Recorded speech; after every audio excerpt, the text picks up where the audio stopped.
ونستغفره ونؤمن به ونتوكل عليه ونعوذ بالله من شرور أنفسنا ومن سيئات أعمالنا من يهد الله فلا مضل له ومن يضلله فلا هادي له وأشهد أن لا إله إلا الله وحده لا شريك له وأشهد أن سيدنا ونبينا ومولانا محمدا عبده ورسوله أرسله بالحق بشيرا ونذيرا وداعيا إلى الله بإذنه وسراجا منيرا أما بعد قال الله تعالى في القرآن العظيم وفي الفرقان المجيد أعوذ بالله من الشيطان الرجيم بسم الله الرحمن الرحيم وقل جاء الحق وزهق الباطل إن الباطل كان زهوقا صدق الله مولانا العظيم قال نبينا عليه الصلاة والسلام وإن لجسدك عليك حقا صدق رسول الله صلى الله عليه وسلم رب اشرح لي صدري ويسر لي أمري واحلل عقدة من لساني يفقه قولي ربي زدني علما سبحانك لا علم لنا إلا ما علمتنا إنك أنت العليم الحكيم புகழனைத்தும் அல்லாஹ் ஒருவனுக்கே உரித்தாகட்டுமாக.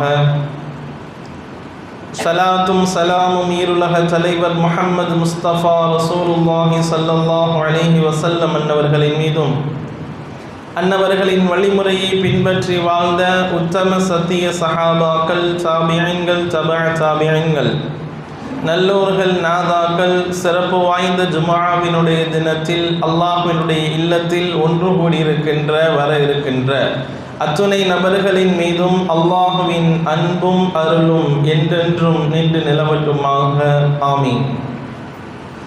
கண்ணியத்திற்கும் மிகுந்த மதிப்பிற்கும் உரித்தான அல்லாஹ்வின் மேலான நல்லடியார்களே, அல்லாஹ் ரப்பல் ஆலமீன் நம்ம எல்லாம் உலகத்தில் சிறந்த படைப்பான மனித படைப்பாக அல்லாஹ் படைத்திருக்கின்றான். அல்ஹம்துலில்லாஹ்.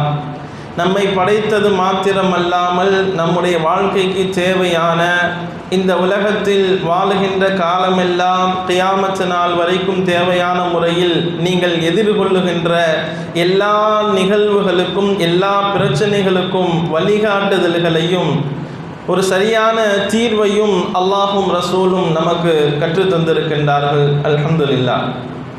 அந்த வகையில் நம்முடைய மார்க்கம் ஒவ்வொரு மனிதர்களுக்கு என்று பல்வேறு விதமான உரிமைகளையும் கடமைகளையும் ஏற்படுத்தி தந்திருக்கிறது. உரிமைகள் என்று சொன்னால் அது எனக்கு உரித்தானது என்று ஒரு பொருள். உரிமைகள் என்கின்ற விஷயத்தை பொறுத்தவரை அதை பாதுகாப்பது ஒவ்வொருவரின் மீது கட்டாயமாக இருக்கிறது. உரிமைகளை எந்த நேரத்திலும் இழந்துவிடக்கூடாது என்பதிலே ஒவ்வொரு முஃமினும் முஸ்லீமும் விழிப்புணர்வோடு இருக்க வேண்டும் என்பதை பல்வேறு நிகழ்வின் மூலமாகவும் பெருமானார் ஸல்லல்லாஹு அலைஹி வஸல்லம் அவருடைய வார்த்தையின் மூலமாகவும் நமக்கு தெளிவான வழிகாட்டுதலை நமக்கு தந்துவிட்டு சென்றிருக்கிறார்கள். ஒவ்வொரு முஃமினுக்கும் பல கட்டங்களில் பலவிதமான உரிமைகள் இருக்கிறது. முதல்ல ஒவ்வொரு மனிதனும் அல்லாஹுடைய விஷயத்தில் அவன் செலுத்த வேண்டிய உரிமைகள் என்ன, கடமைகள் என்ன, அடியார்களுடைய விஷயத்தில் அவன் செலுத்த வேண்டிய உரிமைகளும் கடமைகளும் என்ன என்பதை குறித்து தெளிவாக பிரித்து அல்லாஹும் ரசூலும் நமக்கு சொல்லித் தருவார்கள்.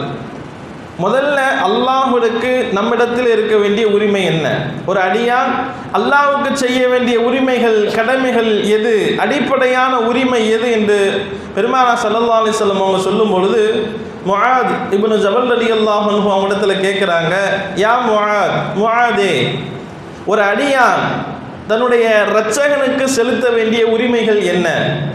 ஒரு அடியான் தன்னுடைய இரட்சகனுக்கு செலுத்த வேண்டிய மிக முக்கியமான கடமைகள் என்ன என்று கேட்ட பொழுது முஆத் இப்னு ஜபல் ரலியல்லாஹு அன்ஹு பதில் சொல்றாங்க, யா ரசூலல்லாஹ், அல்லாஹு ரசூலுஹு அலம், அல்லாஹ்வுக்கும் அவருடைய தூதருக்கும் தான் தெரியும்.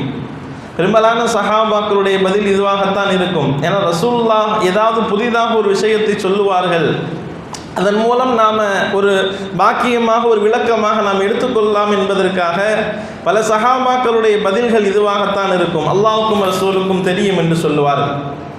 அப்போ ஸல்லல்லாஹு அலைஹி வஸல்லம் சொல்லுவாங்க, ஒவ்வொரு அடியாரும் அல்லாஹ்வை ஏற்றுக்கொண்ட ஈமான்தாரியாக இருக்கக்கூடிய ஒவ்வொரு அடியாரும் அவன் அல்லாஹ்வை மட்டுமே வழங்க வேண்டும் என்பதும், அல்லாஹ்வுக்கு யாரையும் எதையும் ஒரு காலமும் இணை கற்பிக்க கூடாது என்கின்ற விஷயமும் தான் ஒரு அடியான் அல்லாஹ்வுக்கு செய்ய வேண்டிய உரிமைகளில் மிக முக்கியமான உரிமை என்று சொன்னார்கள் ஸல்லல்லாஹு அலைஹி வஸல்லம்.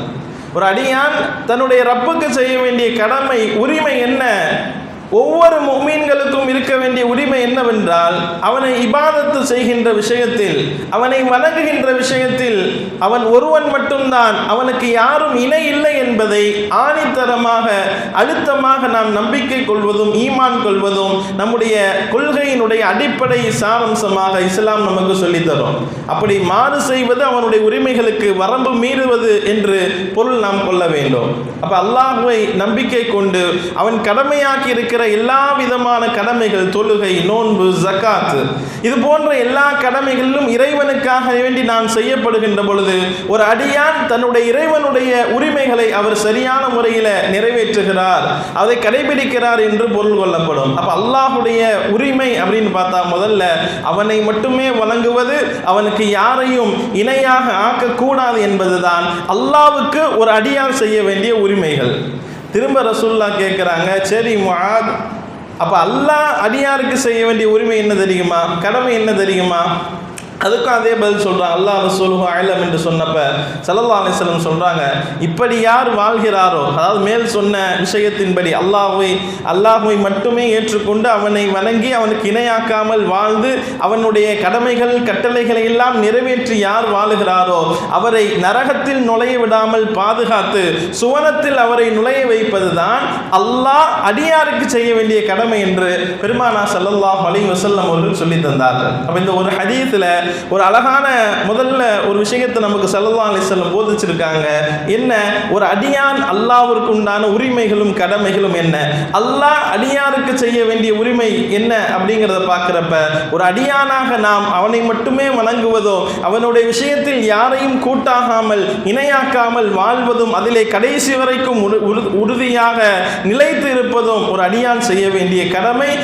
அப்படி செய்தால் அல்லாஹ் என்ன செய்கின்றான்? அவரை நரகத்தினுடைய வேதனையிலிருந்து பாதுகாத்து அவரை சொர்க்கத்திலே நுழைய வைப்பான். இது அல்லாஹ் அடியாருக்கு செய்கின்ற ஒரு உரிமை என்று ஒரு அழகான வழிகாட்டுதலை அருமை நாயகம் ரசூலுல்லாஹி ஸல்லல்லாஹு அலைஹி வஸல்லம் சொன்னார்கள். அப்போ இது ஒரு உரிமை ஒவ்வொரு மனிதனுக்கும் இருக்கின்ற. அடுத்து உரிமை என்றால் ஹுகூக்கும் பின் நஃப்ஸ் என்று இருக்கிறது. அதாவது ஒவ்வொரு மனிதரும் தனக்குத்தானே செய்ய வேண்டிய சில கடமைகளும் பொறுப்புகளும் உரிமைகளும் இருக்கிறது.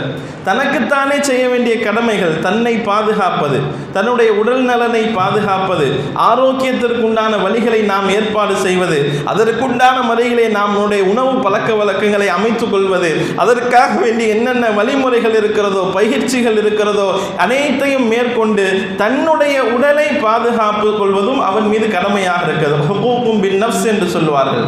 சல்மான் ஃபாரிசி ரலியல்லாஹு அன்ஹு என்கின்ற ஒரு சஹாபி அபூ தர்தா ரலியல்லாஹு அன்ஹு அவங்கள சந்திக்கிறதுக்காண்டி போகிறாங்க.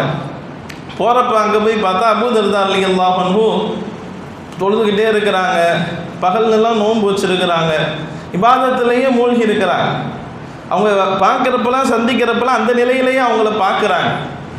ஒரு நேரத்தில் சல்மான் ஃபாரிசி ரலியல்லாஹு அன்ஹு அபூ தர்தாவை பார்த்து சொன்னார்கள், அபூ தர்தாவே, உங்களுக்குன்னு ஒரு சில கடமைகள் இருக்கிறது, உங்கள் கண்ணுக்கு செய்ய வேண்டிய சில கடமைகளும் பொறுப்புகளும் இருக்கிறது, உங்க உடலுக்கு செய்ய வேண்டிய சில பொறுப்புகள் கடமைகள் இருக்கிறது, உங்க மனைவிக்கு செய்ய வேண்டிய பொறுப்புகளும் கடமைகளும் உரிமைகளும் இருக்கிறது, அதெல்லாம் கொடுக்கணும். அதெல்லாம் விட்டுட்டு நீங்க இதுலயே நேரத்தை கழிக்கிறீங்களே அப்படின்னு சொல்லி பெருமை சல்மான் ஃபாரிஸி ரலியல்லாஹு அன்ஹு அபூ தர்தா ரலியல்லாஹு அன்ஹு சொல்லிட்டு வர்றாங்க. இந்த செய்தி ஸல்லல்லாஹு அலைஹி வஸல்லம் உடைய காதுக்கு போனப்ப பெருமானா ஸல்லல்லாஹு அலைஹி வஸல்லம் சொன்னாங்க, சதக அவர் உண்மை சொல்லிவிட்டார். யார்? சதக உஸ்மான், சதக சல்மான் ஃபாரிஸ் ரலியல்லாஹு உண்மை சொன்னாங்க. அவர் தன்னுடைய வணக்கத்திலேயே தன்னை ஈடுபட்டு தன்னுடைய மற்ற உரிமைகளை எல்லாம் செலுத்தாமல் தன்னுடைய உடம்புக்கு உண்டான உரிமைகள், தன்னுடைய உடலுக்கு உண்டான உரிமைகள், தன்னுடைய மனைவிக்கு தன்னுடைய மக்களுக்கு உண்டான உரிமைகளையும் கடமைகளையும் சரியாக செலுத்தாமல் முழுக்க முழுக்க இபாதத்திலே அவர் கழிக்கின்றாரே அப்படின்னு சொல்லி ஸல்லல்லாஹு அலைஹி வஸல்லம் அவங்க என்ன செஞ்சிருக்கிறாங்க, சொல்லி தந்திருக்கிறார். அப்ப தன்னை பாதுகாப்பதும் தனக்கு செய்ய வேண்டிய உரிமைகளும் ஒவ்வொருவருக்கும் இருக்கிறது. அடிப்படையில் அவர் தன்னைத்தானே தற்கொலை செய்வதை இஸ்லாம் ஹராம் ஆக்கி இருக்கிறது, தடை செய்திருக்கிறது. இன்னைக்கு ஆச்சரியமான ஒரு விஷயம் என்ன சொல்றாங்கன்னா, இன்னைக்கு இருக்கிற இந்த ஏஐ காலத்தில் அதோடு பேசுகிறார்கள் நிறைய விஷயத்தை.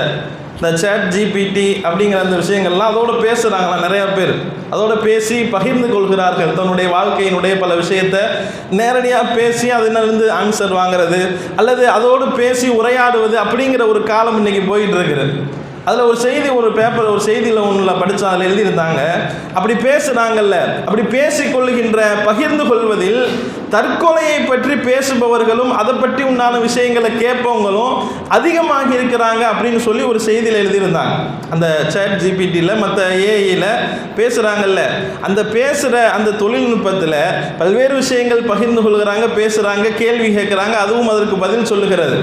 அதில் தற்கொலை சம்பந்தமான விஷயங்கள் பரவலாக அதிகமாக பேசப்படுகிறதாம். அந்த ஏஐ இடத்துல அதிகமாக பேசப்படுகிறது என்ற ஒரு வருத்தத்துக்குரிய செய்தியும் நாம் என்ன செய்கிறோம், பேப்பரில் ஒரு நியூஸில் படிச்சிருக்கிறோம். அப்போ இந்த மாதிரியான சூழ்நிலை போயிட்டு இருக்கிற ஒரு காலம், தன்னைத்தானே தற்கொலை செய்து கொள்வது இஸ்லாம் அதனால் தான் தடை செய்கிறது. ஏன்னா நமக்கென்று உரிமை இருக்கிறது. அல்லாஹ் நமக்கு உடலை அமானிதமாக தந்திருக்கிறான் என்றால் அதனுடைய கடமைகளையும் உரிமைகளையும் நாம் என்ன செய்யணும், சரியான முறையில் நிறைவேற்ற வேண்டியது நமக்கு உண்டான பொறுப்பாக இருக்கிறது என்பதை நாம் என்ன செய்யணும், நேரத்தில் விளங்குவதற்கு கடமைப்பட்டு இருக்கிறோம். அப்போ ஹுகூக்கும் பின் நஃப்ஸ், தன்னுடைய கடமைகளையும் உரிமைகளையும் என்ன செய்யணும், அவன் நிறைவேற்றணும். அல்லாஹ்வுக்கு உண்டான உரிமைகளை சரியான முறையில் நிறைவு செய்வது, இரண்டாவது தனக்கு உண்டான உரிமைகளை அவர் சரியான முறையில் முடிவு செய்வது, மூன்றாவது இஸ்லாம் நமக்கு சொல்லித்தரும் ஹுகூக்குல் இபாத், ஒரு அடியான் பிற மக்களுக்கு செய்ய வேண்டிய உரிமைகள். பிற மக்கள் அப்படின்னா அதில் எல்லா மனிதர்களும் வருவார்கள். தன்னை பெற்றெடுத்த பெற்றோர்கள் வருவாங்க, மனைவி மக்கள் வருவாங்க, பிள்ளைகள் வருவாங்க, அண்டை வீட்டார் வருவாங்க, நம்முடைய ஊர்க்காரர், பிறருக்கு உதவிக்காக வேண்டி இயங்கிக் கொண்டிருக்கிற ஒரு மனிதர். இப்படியான சூழ்நிலையில் அக்கம் பக்கத்தில் இருக்கிற நம்மை சார்ந்திருக்கிற எல்லா மனிதர்களும் இதில் வருவாங்க. ஹுகூக்குல் இபாத், ஒரு அடியான் பிற அடியானுக்கு செய்ய வேண்டிய கடமை. இதனுடைய பட்டியல் ரொம்ப நீளமானது.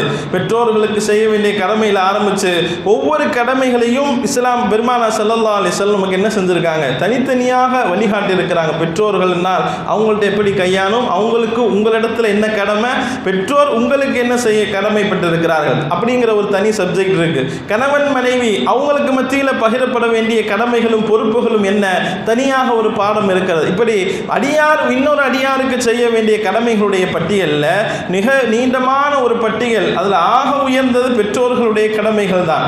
பெற்றோர்களுக்கு பிள்ளைகள் செய்கின்ற கடமைகள் தான், இறந்து போன பின்னாடி செய்கிறது அல்ல. எனக்கு பெரும்பாலும் என்ன தெரியுமா விஷயம், வேதனையான விஷயம் என்னவென்றால், உயிரோடு இருக்கிறப்ப தன்னை பெற்றெடுத்த தாய்க்கோ தந்தைக்கோ சோறு போடுவதற்கு யோசிக்கக்கூடியவர்கள், அவர்களுக்கு அன்றாட உணவுகளையும் ஆடைகளையும் வாங்கி கொடுக்க யோசிக்கக்கூடியவர்கள், தன்னிலையுடைய வீட்டில் தங்க வைத்துக் கொள்வதற்கு யோசிக்கக்கூடியவர்கள், இறந்து போனதற்கு பின்னால் என்னுடைய வீட்டில் தான் வைக்க வேண்டும், என்னுடைய வீட்டில் இருந்து தான் எடுத்துட்டு போனோம், என்னுடைய வீட்டில் இருந்து தான் அடக்கம் பண்ணும் என்று மற்ற மனிதர்களுடைய பார்வைக்காக வேண்டி வாழுகின்ற காலம் இன்றைக்கு பெருகி இருக்கிறது. உண்மை நிலை அதுதான். உண்மையில் அவர் வாழ்கிறப்ப எல்லாரும் விட்டுறாங்க தன்னுடைய தாயே தந்தையை. அவருக்கு எந்த நேரத்தில் உதவி தேவையோ அந்த நேரத்தில் யாருமே செய்கிறதில்லை. அதையெல்லாம் விட்டு போட்டு கடைசி காலகட்டத்திலோ அல்லது இறந்ததற்கு பின்னாலோ எனக்கு உரிமை, என்னுடைய உரிமை, கடமை என்று பேசுவது மிக வேதனையான ஒரு விஷயமாக இருக்குது. அருமையானவர்களே, அதையும் கவனத்தில் கொள்ள வேண்டும். ஒரு ஹுகூக்குல் இபாதில் ஒரு அடியான் பிறருக்கு செய்ய வேண்டிய கடமைகளுடைய வரிசையில் ஆக மேலானது பெற்றோருடைய கடமைகள் தான். பெற்றோர்களுக்கு நாம் நாம் செய்கின்ற கடமைகள் தான் ஆக உயர்வானது, மேலானது என்பதை நாம் என்ன செய்யக்கூடாது, மறந்து விடக்கூடாது. இப்படி எல்லாரிடத்திலும் என்ன, மனைவிக்கு சில உரிமைகளும் கடமைகளும் இருக்கிறது. ஒரு மனைவி கணவனுக்கு செய்ய வேண்டிய கடமைகள் இருக்கிறது. ஒரு பிள்ளை பெற்றோருக்கு செய்ய வேண்டிய, பெற்றோர் பிள்ளைக்கு செய்ய வேண்டிய, இப்படி ஒவ்வொரு துறைகளிலும் இந்த ஹுக்கூக்குல் இபாதில் என்ன இருக்கிறது, ஒரு நீண்ட பட்டியலை பெருமானார் ஸல்லல்லாஹு அலைஹி வஸல்லம் என்ன செஞ்சிருக்கிறாங்க, நமக்கு வழிகாட்டி தந்திருக்கிறாங்க. அப்போ இது மூன்றாவது விஷயம், ஹுக்கூக்குல் இபாத், பிற மரியாருக்கு செய்ய வேண்டிய கடமைகள். அல்லாஹ்வுக்கு செய்ய வேண்டிய கடமை, ரெண்டாவது அவருக்கு செய்ய வேண்டிய உரிமைகள், ரெண்டாவது தனக்குத்தானே செய்ய வேண்டிய உரிமை, மூன்றாவது பிற அடியார்களுக்கு செய்ய வேண்டிய உரிமை. இப்படி நீண்டு கொண்டு இருக்கிற பட்டியலில் கடைசியாக பொதுவாக ஒரு உரிமைகள், சில சமூக உரிமை என்று இஸ்லாம் சொல்லித்தரும்.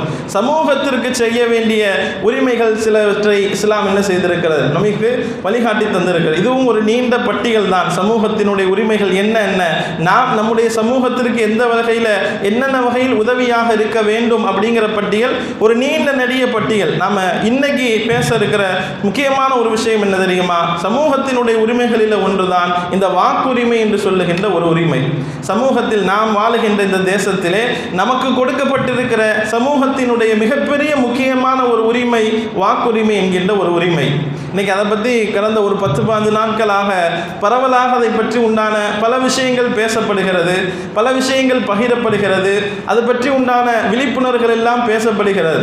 இன்னமுமே நிறையா பேர் இந்த விஷயத்தில் விழிப்புணர்வு இல்லாமல் இருக்கிறார்கள் என்பதுதான் யதார்த்தமான உண்மை.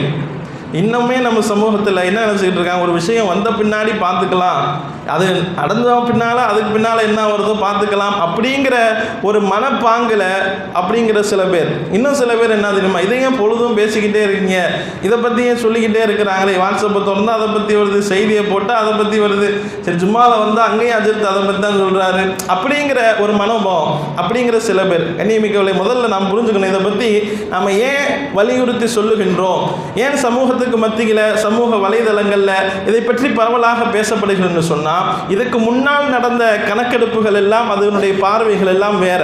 இப்போ நடக்கின்ற இந்த எஸ்ஐஆர் என்று சொல்லுகின்ற இந்த கணக்கெடுப்புகள் இந்தியாவினுடைய பெரும்பாலான மக்கள், குறிப்பாக நம்முடைய சமூகத்தை சார்ந்த மக்கள், அவர்களுடைய இந்திய குடியுரிமையை கேள்விக்குறியாக ஆக்கக்கூடிய நிலை வரைக்கும் உங்களை கொண்டு செல்லும் என்பதுதான் இன்றைக்கு இருக்கிற பெரும்பாலான இதை எதிர்க்கக்கூடியவர்களுடைய மனோநிலை, கருத்தும் இதுதான். அதனால தான் இதை பற்றி, ஏன்னா நம்முடைய குடியுரிமை நாளைக்கு கேள்விக்குறியாக ஆகும். ஒரு காலத்தில் நம்ம போராட்டம் செஞ்சோம், எதுக்கு, சிஏஏ என்ஆர்சி என்று சொல்லி கடுமையான போராட்டங்கள் தமிழகம் முழுக்க. நம்மளால் எந்தெந்த வடிவில் போராட்டத்தை கொண்டு போக முடியுமோ எல்லா வழிகளும் போராடினோம். எதற்காக வேண்டி, இந்த உரிமை பறிக்கப்பட்டு விடக்கூடாது என்பதற்காக. நான் வாழ்வதற்கு, நான் தமிழன் தான், நான் இந்தியன் தான், எனக்கு இங்கு வாழ்வதற்கு உரிமை இருக்கிறது, ஆனால் அதற்கு நீ என்ன செய்ய, டாக்குமெண்ட் காட்டு, ஆவணத்தை காட்டு என்று சொல்லுகின்றப்ப நாம் என்ன செய்ய வேண்டும், அதை என்ன செய்யுது, வேறு வழி இல்லை. அவர்கள் சட்ட ரீதியாக சில விஷயங்களை, சிக்கல்களை உள்ளே கொண்டு வரும்போது நாம் எதிர்கொண்டு தான் ஆக வேண்டும். அது அந்த அடிப்படையில் இப்போ நடக்கிற இந்த விஷயம், இந்த எஸ்ஐஆர் அப்படிங்கிறதும் அதை பற்றி பேசப்படுவது விஷயங்களிலும் விழிப்புணர்வுக்கு உண்டான விஷயம் என்பதை யாரும் மறந்துடுறாங்க. இதை ஏன் பேசிக்கிட்டே இருக்காங்கன்னு யாரும் ஒன்று சோர்வடைந்துடக்கூடாது. இதை பற்றி ஏன் சொல்லப்பட்டு கொண்டே இருக்கிறது அப்படிங்கிறது யாரும் பின்வாங்கிடக்கூடாது. இதில் எல்லா மக்களுமே, எல்லாருமே விழிப்புணர்வோடு இருக்கணும். யாரோ ஒரு சிலர் மட்டும், இப்போ உள்ள காலங்களில் இருக்கிற இந்த ஜெனரேஷன் மட்டும் அதை பற்றி தெரிஞ்சுக்கிறது, மற்றவங்க வயசானவங்க நமக்கு எதுக்கு, நம்ம வாட்டுக்கு இருப்போம், நமக்கு அதுக்கு சம்மந்தம், நம்ம தான் ஓட்டே போடுறதில்ல, அப்புறம் எதுக்கு அப்படின்ட்டு அந்த மனோநிலையிலையும் என்ன செய்யக்கூடாது, நாம் போகிவிடக்கூடாது. இதை பற்றி தெரியலையா, கேட்டு தெரிஞ்சுக்கோங்க, இதனுடைய விஷயங்கள் என்ன அப்படிங்கிறத ஆய்வு செய்துங்க. ஏன்னா இந்த ஒரு வழியில் என்ன செய்கிறது, இன்றைக்கி இந்தியாவில் நமக்கு எதிரான சில சூழ்ச்சிகளில் இதுவும் ஒரு சூழ்ச்சி.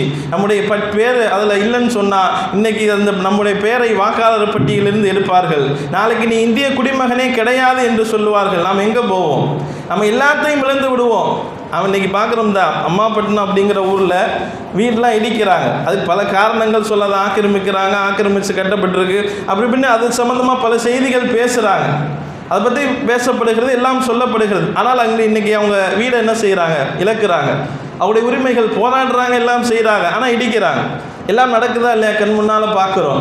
இதே போன்ற ஒரு சூழ்நிலை நமக்கு பின்னால் வருவதற்கு முன்னாலேயே நாம் ஒரு முன்னெச்சரிக்கையாக இருக்க வேண்டும், ஒரு விழிப்புணர்வோடு இருக்க வேண்டும். அப்படிங்கிறதுக்கு தான் இந்த விஷயங்களை பற்றி நம்ம சமுதாயத்துக்கு எடுத்து சொல்லிக்கிட்டே இருக்கிறோம். எல்லா வகையிலையும் பயான் மூலமாக, யூடியூப் மூலமாக, இப்படி எல்லா வகையிலும் என்ன செய்யப்படுது, இதை பற்றி விழிப்புணர்வு சொல்லப்பட்டுக்கிட்டே இருக்குது. கொஞ்சம் அசால்ட்டாக இருந்துடா, இதுவரை எப்படியோ போயிடுச்சு காலம், ஆனால் இனிமேல் நீங்கள் ஏதாவது ஒன்று அவன் கேட்டால் நாம் கொடுத்து தான் ஆகணும். அது இல்லை அப்படிங்கிற பட்சத்தில் நீங்கள் இந்திய குடிமகனே கிடையாது அப்படிங்கிற ஒரு நிலைக்கு என்ன செய்யும், உங்களை கொண்டு வந்து விடும் அப்படிங்கிறதுல எந்த மாற்று கருத்தும் கிடையாது. அதுதான் இன்னைக்கு நடக்கின்ற இந்த எஸ்ஐஆர் என்கின்ற ஒரு சூழ்ச்சிக்கினுடைய வலையில் இருக்கிறது. இதில் நாம் செய்ய வேண்டியது முதல்ல அல்லாஹ்விடத்தில் துஆ செய்யணும். எல்லா நிலைகளிலுமே நமக்கு எந்த சூழ்ச்சிகள் இருந்தாலும் ரசூல் ஸல்லல்லாஹு அலைஹி வஸல்லம் சொன்னாங்க, இப்னு மஸ்ஊத் ரலியல்லாஹு அன்ஹு அறிவிக்கிறாங்க, எனக்கு பின்னால் ஒரு காலம் வரும், அந்த காலத்தில் என்ன செய்யப்படும், உங்களுடைய உரிமைகள் எல்லாம் பறிக்கப்படும், உங்களுடைய உரிமைகள் எல்லாம் பறிக்கப்படும்,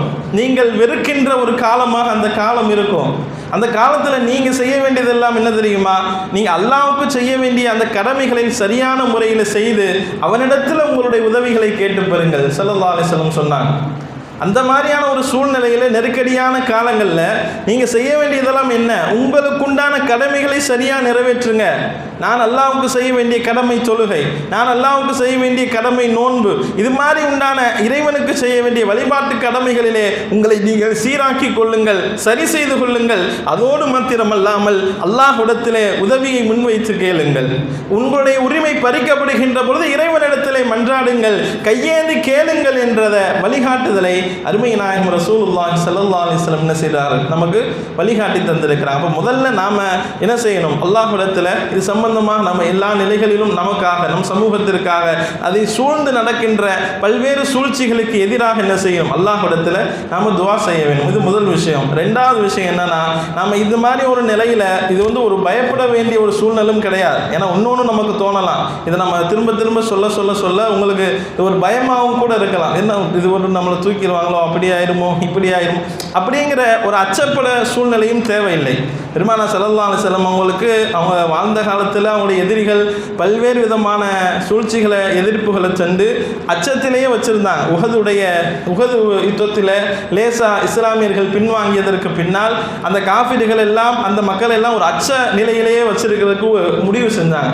ஒரு பயத்திலேயே உங்களை வச்சுக்கணும், நீங்கள் இங்கே இருந்தீங்க அதனால் நீங்கள் ஜெயிச்சிட்டீங்க, நீங்கள் எங்கள் எல்லைக்கு வந்திருந்தீங்கன்னு சொன்னால் உங்களை எல்லாம் நாங்கள் அழித்திருப்போம், வீழ்த்திருப்போம் அப்படின்னு சொல்லி ஒரு காஃபிர்கள் என்ன செஞ்சாங்க, சிலர் அவங்கள ஒரு பயத்திலேயே வச்சுக்கிறதுக்கு என்ன செஞ்சாங்களாம், முயற்சி செய்தார்கள், சூழ்ச்சி செய்தார்கள். ஆனால் அல்லாஹ் ரப்பல் ஆலமீன் சூழ்ச்சியை முடிவு எடுத்தான். பெருமானார் சொன்னாங்க, ஹஸ்புன் அல்லாஹ். அப்பதான் சொன்னார், ஹஸ்புன் அல்லாஹ், அல்லாஹ் எனக்கு போதுமானவன், அல்லாஹ் எனக்கு எல்லா நிலைகளிலும் அவனே எனக்கு போதுமானவனாக இருக்கிறான் என்கின்ற அந்த வார்த்தை, அந்த தஸ்பீகை அருமை நாயகம் ரசூலுல்லாஹி ஸல்லல்லாஹு அலைஹி வஸல்லம் நமக்கு கற்று தந்திருக்கிறார். ஹஸ்புன் அல்லாஹ். அதனால எந்த நிலையை நாம் எதிர்கொள்ளும் போது என்ன செய்ய வேண்டியதில்லை, நாம் பயப்பட வேண்டிய அவசியம் இல்லை அப்படிங்கிறது ரெண்டு. முதல்ல அல்லாஹ்விடத்தில் துஆ செய்யுங்க இந்த மாதிரி சூழ்நிலையில்.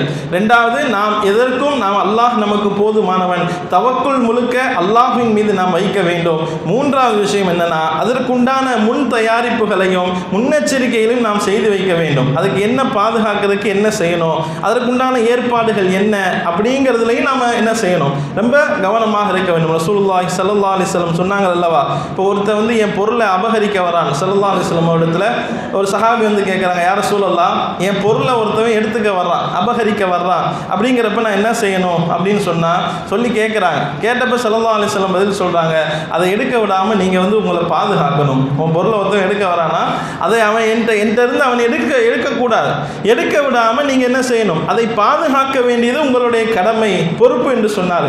திரும்ப அந்த மனிதர் கேட்குறார், யார ரசூலல்லாஹ், சரி அப்படி எடுக்க வர்றப்ப அவர் என்னை தாக்குகிறார், அடிக்கிறார் அப்படின்னு சொன்னால் நீங்கள் பதிலுக்கு ஏதாவது உங்களை தற்காப்பு செய்து கொண்டு அதை நீங்கள் என்ன செய்ய வேண்டும், பாதுகாத்து கொள்ள வேண்டும். அதில் ஒருவேளை நீங்கள் கொல்லப்பட்டால் நீங்கள் ஷஹீதுடைய அந்தஸ்தை பெறுவீர்கள், அவர் கொல்லப்பட்டால் அவர் நரகத்திற்கு செல்லுவார் என்று பெருமானார் ஸல்லல்லாஹு அலைஹி வஸல்லம் அவங்க சொல்லி தந்திருக்கிறாங்க. இந்த ஹதீஸ் இருக்கிறது அல்லவா, எல்லா காலங்களுக்கும் பொருந்தும், எல்லா நிலைகளுக்கும். நமக்கு என்ன பிரச்சனைனா, இஸ்லாத்தில் எல்லா விஷயத்துக்குமே நமக்கு வழிகாட்டுதல் இருக்கிறது.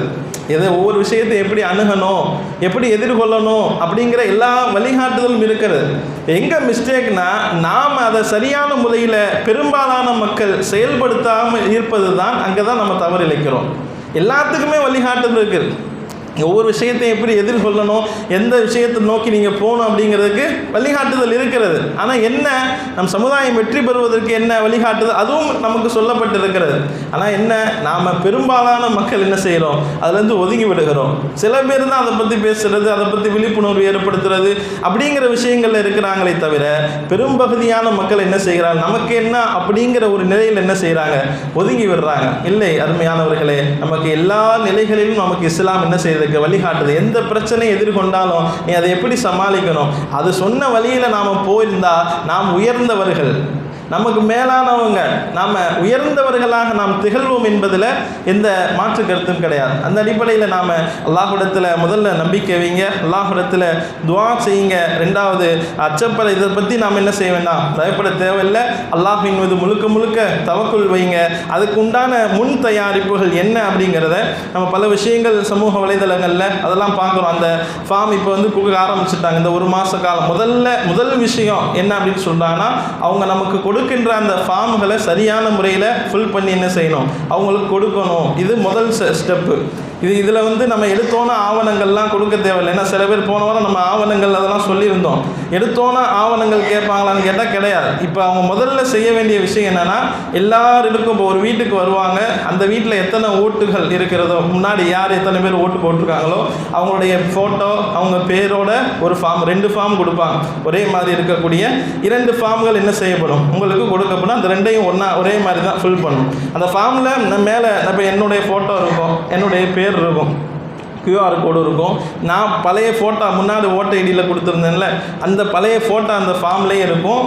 பக்கத்தில் ஒரு ஃபோட்டோ ஓட்டுறதுக்கு ஒரு இடம் கொடுத்துருப்பாங்க. அது என்னன்னா, அது புதுசாக நம்ம பாஸ்போர்ட் சைஸ் ஃபோட்டோ எடுத்து அது ஒட்ட வேண்டியது இடம். அந்த இடத்த என்ன செய்யணும், ஒட்டிக்கிட்டு அதுக்கு பின்னால் 3 காலங்கள் இருக்குது. அது சுருக்கமாக சொல்லி நம்ம நிறையா வீடியோலாம் அதை பற்றி வந்திருக்கிறது. நம்ம ஷார்ட்டாக சில விஷயத்தை மட்டும் ஒரு விழிப்புணர்வுக்காக வேண்டி சொல்கிறேன். 3 காலங்கள் இருக்கும். ஃபஸ்ட்டு இருக்க காலத்தில் என்னுடைய டீட்டெயிலை ஃபில் பண்ணும். அவங்கவுங்களுடைய டீட்டெயில், பிறந்த டேட்டு, அவங்க அத்தா பேர், அவங்களுடைய அத்தாவுடைய ஓட்ட ஐடி நம்பர் எல்லாத்தையும் இருக்கும். அது ஃபஸ்ட்டு காலம். அதற்கு கீழே 2 காலங்கள் இருக்கும். அந்த 2 காலங்களில் ஒரு பக்கம் என்னன்னா, இப்போ என் பேர் வந்து 2002 வாக்காளர் பட்டியலில் இருந்துச்சுன்னு சொன்னால் அந்த இதை எடுத்து தேடி, அதுக்கு தான் லிங்க் எல்லாமே கொடுத்துருக்காங்க. அதில் போய் என்னுடைய ஓட்ட ஐடி எல்லா நம்பரையும் பதிவு பண்ணி அதுலேருந்து என்ன டீட்டெயில் எடுத்து ஃபில் பண்ணணும். எப்போனா என்னுடைய பேர் 2002 இருந்துச்சுன்னா என் பேர் இருக்காது. ஏன்னா மேக்ஸிமம் 40 வயசுக்கு கீழே இருக்கிறவங்க பேர் அதில் இருக்காது, அதுக்கு மேலே இருக்கவங்க பேர்லாம் அதில் இருக்கும். ஏன்னா அப்போ அவங்கெல்லாம் ஓட்டு போட்டிருக்க மாட்டாங்க. அப்போ 2002 அல்லது 2005 இந்த பட்டியல்களில் அதை எடுக்கிறதுக்கு லிங்க் கொடுத்துருக்காங்க. அதில் போய் நம்ம டீட்டெயிலெலாம் பதிவு செஞ்சோம்னா நம்ம பேர் இருந்துச்சுன்னா அதெல்லாம் வந்துடும். அதை எடுத்து நம்ம கையில் வச்சுக்கணும். அதை வந்து இந்த ஒரு காலத்தில் நிரப்பணும். இன்னொரு காலத்தில் என்னுடைய பெற்றோர், இப்போ என் பேர் அதில் 2002 இல்லை, இப்போ எங்களுடைய அத்தா பேர் இருக்கும். அத்தா பேர் இருக்குன்னா அவங்களுடைய டீட்டெயிலை எடுக்கணும். அவங்க நம்பரை போட்டு அந்த வெப்சைட்டில் போய் அந்த டீட்டெயிலை நாம் எடுத்து கையில் வச்சுக்கிட்டு இந்த காலத்தில், இந்த 2வது பக்கம் இருக்கிற அந்த காலத்தில் என்னுடைய தந்தையினுடைய டீட்டெயிலை நிரப்பி சைன் பண்ணி வச்சுக்கணும். அவன் பொறுமையாக அவங்கள்ட்ட கொடுங்க. ஏன்னா இது முதல் ஸ்டெப்பு. இந்த முதல் ஸ்டெப்பு நம்ம சரியாக நிறைவேற்றலாம். யாருடைய ஃபார்ம்லாம் போய் சேரலையோ அவங்கெல்லாம் ஆல்ரெடி என்ன செஞ்சுருவாங்களாம், வாக்காளர் பட்டியலேருந்து தூக்கிடுவாங்க. அது செய்தியில் அவங்க பார்த்துருப்பீங்க. முதல்ல ஃபார்ம் போய் சேரணும். இப்போ இந்த நேரத்தில் யாரும் ஆவணங்கள்லாம் கொடுக்க தேவையில்லை. இந்த ஃபார்ம் போய் அவங்க சரி பண்ணி இந்த 1 மாத காலம் முடிஞ்சதற்கு பின்னால் டிசம்பர் 9ஆம் தேதி என்ன செய்கிறாங்க, உங்களுக்கு இந்த வரைவு வாக்காளர் பட்டியல் வெளியிடுவாங்க. அப்பையும் நாம் உஷாராக இருந்து நம்ம பேர் இருக்காங்கிறத பார்க்கணும். நம்ம பேர் இருந்துச்சுன்னா பிரச்சனை இல்லை அவங்களுக்கு. அது யாருக்கு இல்லையோ அவங்களுக்கு தான் அதற்கு பின்னால் இந்த ஆவணம் கேட்குறது, இந்த எல்லா விஷயங்களும் வரும். அதற்கும் நாம் என்ன செய்யணும், ஆவணங்களை சரியான முறையில் அதுக்கு தான் தயார் செய்து வச்சுருக்கணும். அவங்க என்னென்ன ஆவணங்கள் கேட்குறாங்களோ அதான் நம்மகிட்ட சரியாக இருக்கிறதா, ஏதாவது 1-2 ஆவணங்கள் கரெக்டாக இருந்தாலும் போதுமானது. அது நம்முடைய அட்ரஸுக்கு தகுந்த மாதிரி இருக்கா அப்படிங்கிற விஷயத்தை என்ன செஞ்சுக்கணும், நாம் பார்த்து வச்சுருக்கணும். இதெல்லாம் ஒரு விழிப்புணர்வுக்காக வேண்டி சொல்லப்படுகிறது. இது சாதாரணமாக நம்ம கடந்து சென்று விட வேண்டாம். நம்முடைய உரிமைகள் அதே உலமா சபையில் கூட இந்த வாரம் எல்லா ஜும்மாவிலையும் இதை பற்றி விழிப்புணர்வு ஏற்படுத்த சொல்லியிருக்கிறாங்க. எல்லா ஜும்மாலையும் அதை பற்றி பேச சொல்லியிருக்கிறாங்க. அதனால் அந்த அடிப்படையில் நாம் என்ன செய்கிறோம், உங்களுக்கு அதை பற்றி நாம் தெளிவுபடுத்தியிருக்கிறோம், சுருக்கமாக சொல்லியிருக்கிறோம். நிறையா டீட்டெயில் அதில் இருக்குது, நெட்டில் போய் பார்த்துக்கலாம். அல்லது வர்ற ஆஃபீஸர்கள்ட்ட நீங்கள் ஏதாவது சந்தேகம் இருந்தால் அவங்கள்ட்ட அதை பற்றி கேட்டு என்ன செஞ்சுக்கலாம், தெரிஞ்சுக்கிட்டு பொறுமையாக முறையில் இந்த முதல் ஸ்டெப்பை இன்ஷால்லா நீங்கள் நிறைவு செய்யுங்க. இதில் இன்னொரு முக்கியமான விஷயம் உங்கள்கிட்ட சொல்லணும்னா, இளைஞர்கள் என்ன செய்யணும்னா நமக்கு அக்கம் பக்கத்தில் இருக்கிறவங்களுக்கு கொஞ்சம் ஹெல்ப் பண்ணணும். இளைஞர்கள் முன் வர வேண்டும். பக்கத்தில் எங்கள் ஊர் ஃபுல்லாக போகாட்டியும் கூட இப்போ இந்த தெருவில் ஒருத்தவங்க இருப்பாங்கன்னா இந்த தெருவில் இருக்கிறவங்களுக்கு எல்லாரும் கரெக்டாக ஃபில் பண்ணி கொடுத்துருக்காங்களா, எல்லாருடைய டீட்டெயில் வந்துருச்சா அப்படிங்கிறத முதல்ல இளைஞர்கள் இதை பற்றி தெரிஞ்சுக்கணும். இது என்ன ஏது அப்படிங்கிறத முதல்ல அவங்க தெரிஞ்சுக்கணும். தெரிஞ்சுக்கிட்டு என்ன செய்யணும், இது சம்பந்தமாக அவங்கவுங்க பக்கத்தில் இருக்கிற ஒரு 4-5 வீட்டுக்கு இவங்க அல்லது வயசானவங்க எந்த வீட்டில் இருக்கிறாங்க, முடியாதவங்க எந்த வீட்டில் இருக்கிறாங்க, அவங்கள பார்த்து அவங்களுக்கு இந்த விஷயத்தில் என்ன எழுதி கொடுத்துட்டாங்களா இல்லையா அப்படிங்கிற ஒரு சின்ன அவேர்னஸ், ஒரு சின்ன விழிப்புணர்வு அல்லது ஒரு சின்ன உதவி என்ன செய்யுங்க நீங்கள் செய்வதற்கு முன்வர வேண்டும் என்பதையும் நாம் என்ன செய்கிறோம் இதன் மூலமாக தெரிந்து கொள்வோம். முதல்ல நீங்கள் எல்லாத்தையும் இளைஞர்கள் எல்லாத்தையும் தெரிஞ்சுக்கங்க. தெரிஞ்சுக்கிட்டு உதவி கேட்குறாங்களா அக்கம் பக்கத்தில் உதவி செய்யுங்க. நம்ம ஊர் மக்கள், நம்ம மஹல்லா மக்களுக்கு ஒரு உதவியாக நீங்கள் என்ன செய்யுங்க, அதை உதவி செய்யுங்க அப்படிங்கிறதையும் நாம் என்ன செய்கிறோம் இதன் மூலமாக நாம் சொல்லிக் கொள்கிறோம். அதனால் அருமையானவர்கள், இதெல்லாம் நம்ம ஒரு விழிப்புணர்வோடு நாம் வாழ்கிற தேசத்திற்கு நமக்கு எதிராக சூழ்ச்சிகள் பல நடக்கிறது. அதை முறியடிப்பதற்குண்டாக நாமும் தயார் நிலையில் இருக்க வேண்டும் என்கின்ற ஒரே நோக்கத்திற்காக தான் நாம் தெளிவாக சொல்லுகிறோம். அதனால் நாம் விழிப்புணர்வோடு இருக்க வேண்டும். எந்த நிலையிலும் நாம் நம்முடைய உரிமைகளை விட்டுவிடக்கூடாது. விட்டோம் என்றால் பிற்காலத்தில் என்னுடைய சந்ததிகள் இந்த நாட்டில் வாழ்வது அப்படிங்கிறது என்ன செய்யும், பெரிய கேள்விக்குறியாகிற அளவுக்கு கூட கொண்டு போய் சேர்த்து விடும். அதனால் இப்போ இருந்தே நாம் என்ன செய்யும், கொஞ்சம் விழிப்புணர்வோடு இருக்குமாறு அன்போடு நம்முடைய உரிமைகளிலும் கடமைகளிலும் சரியான நிலையில் இருக்குமாறு அன்போடு கேட்டுக்கொள்கிறோம். எல்லாம் வல்ல அல்லாஹ் ரப்பல் ஆலமீன் அதுக்கு நல்லது புரிவானாக. வாஹிரு தஅவானா அல்ஹம்துலில்லாஹி ரப்பில் ஆலமீன். கண்ணியமிக்கவர்களே, இன்ஷா அல்லாஹ் வருகின்ற ஞாயிற்றுக்கிழமை மாலை 4 மணி முதல் ஜாகிர் சென்டர் மதரசாவில் பெண்கள் பயான் நிகழ்ச்சியும் மாணவ மாணவிகளுக்கு பரிசளிப்பு நிகழ்ச்சியும் நடைபெற இருக்கிறது. தாய்மார்கள், பெண்கள் அனைவரும் கலந்து சிறப்பிக்குமாறு அன்போடு கேட்டுக்கொள்ளப்படுகிறார்கள். சுன்னத்துல் அதவர்கள், சுன்னத்துல்